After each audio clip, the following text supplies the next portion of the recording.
Grade 5, Chapter number 6 Heidi Learns to Read. The following day, after dinner, Heidi's grandmother, Frau Sesselmann, said to Fraulein Rottenmeier, the housekeeper, "Go and bring Heidi to my room. I have some nice books with me that I would like to give her." "But that's just it," replied Fraulein Rottenmeier, throwing up her hands in despair. "Of what use are books to her? She does not even know the alphabet yet. It is quite impossible to teach her anything. The tutor will tell you himself. If he didn't have the patience of a saint, he would have given up trying to teach her long ago." "Well, that is strange. The child does not strike me as being stupid," said Frau Sessimann shortly. "Now go and fetch her. She can look at the pictures for the time being." Fräulein Rottenmeier was about to say more, but Frau Sessimann had turned away and gone quickly towards her own room. She was very surprised at Frau Rottenmeier's remarks and was determined to find out more about the whole matter. Perhaps the tutor would help, although his conversation was so roundabout and lengthy that she felt that it might be difficult to get to the root of the problem. Heidi was greatly delighted with the beautiful colored pictures in the books which her grandmother had brought. Suddenly, she cried aloud as she turned a page, and when the old lady looked at the child, she saw that tears were streaming down her cheeks. She looked at once at the picture. It depicted a beautiful green pasture with all sorts of animals grazing. In the midst, a shepherd leaned upon his stick and looked happily at his flock. Everything was bathed in a golden light, for the sun was just setting on the horizon. Grandmother took Heidi's hand gently. "Don't cry, dear child, don't cry. The picture has reminded you of something, perhaps. But look, there is a beautiful story about it, and I'm going to tell you about it tonight. There are many beautiful stories in this book which can be read over and over again. Come now, we must have a chat. So dry your tears and stand in front of me so that I can look at you. That's right, now we are happy again." Heidi tried very hard to stop sobbing, and when at last she succeeded, grandmother said, "Now I want you to tell me something, child. How are you getting on with your lessons? Do you like them? Are you doing well?" "Oh no," replied Heidi, sighing. "But I knew it would be impossible." "What is impossible, Heidi? What do you mean?" "To learn to read. It is so difficult." "You don't say so. And who told you this?" "Peter did, and he knows, for he has tried but can't learn. It is too difficult." "What a boy Peter must be then. But listen to me, Heidi. We must never believe what the Peters say, but try for ourselves. I am sure you have never paid enough attention to your lesson or looked properly at the letters." "It's of no use," said Heidi with a great sigh of resignation. "Now, Heidi, listen to what I have to say. You have not been able to read because you believed what Peter said. Now you must believe what I say when I tell you that you can learn to read like many other children who are like you and not like Peter. First, you must know what happens when you are able to read.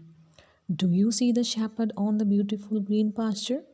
Well, as soon as you can read, you shall have the book for your very own, and then you will know the whole story just as if someone were to tell it to you. What the shepherd did with his sheep and goats, and the wonderful things that happened to him. Wouldn't you like to know all that, Heidi?" Heidi had been listening with keen attention and now exclaimed with sparkling eyes, "Oh, if only I could read already." "You will learn in no time. I can see that, Heidi. But now we must go to Clara. Come, we will take the books with us. Grandmother took Heidi's hand and they went together into the study. From the day Heidi had tried to go home and Fräulein Rottenmeier had scolded her for being so wicked and ungrateful, a change had come over the child. She now knew that she could not go home whenever she liked, but that she had to stay in Frankfurt for a long time, maybe forever. There was nobody to whom she could say how homesick she was, for she could not face giving the grandmother, who was so kind to her, cause to be angry, as Fräulein Rottenmeier had been. She could no longer eat and grew thin. She lay awake for long hours thinking of her life in the mountain. When at last she fell asleep, she dreamt of red summits and the sunshine and the flowers. When she woke in the morning, she wanted to run happily in the sun, but she soon realized that she was in the big bed in Frankfurt. Then Heidi would weep long and quietly, her head pressed into the pillow so that no one could hear. Heidi's unhappiness did not escape grandmother's notice. One day she asked her what the matter was.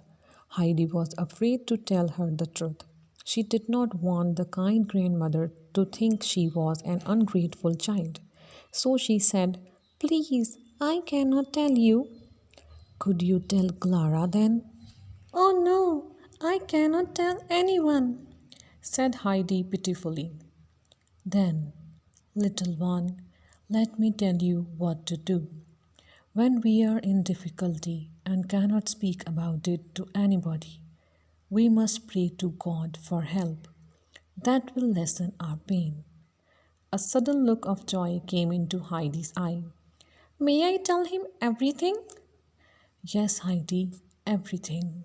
It was about a week after this that the tutor met the grandmother and gave the glad news that Heidi had at last learned to read. He said it looked as though Heidi had learned to read overnight, unlike most beginners. "Life is full of miracles." Frau Sessemann smiled. "Now we must be glad the child has made a good beginning and hope for her future progress." The grandmother went down to the study to make sure of the good news. There, sure enough, was Heidi sitting beside Clara and reading aloud to her, evidently very much surprised herself and growing more and more delighted with the new world that has now opened to her, as the black letters grew alive and turned into men and things and exciting stories. The same evening, at the dinner table, Heidi found the large book with the beautiful pictures by her plate. When she looked questioningly at grandmother, the old lady nodded kindly to her and said, "Yes, it is yours now." Mine? To keep always? Even when I go home? asked Heidi, flushed with happiness. "Yes, of course, forever," grandmother assured her. "Tomorrow we will start to read it." Before she went to bed, Heidi looked at her book, and from that day on, her greatest pleasure was to read over and over again the stories which belonged to the beautiful pictures.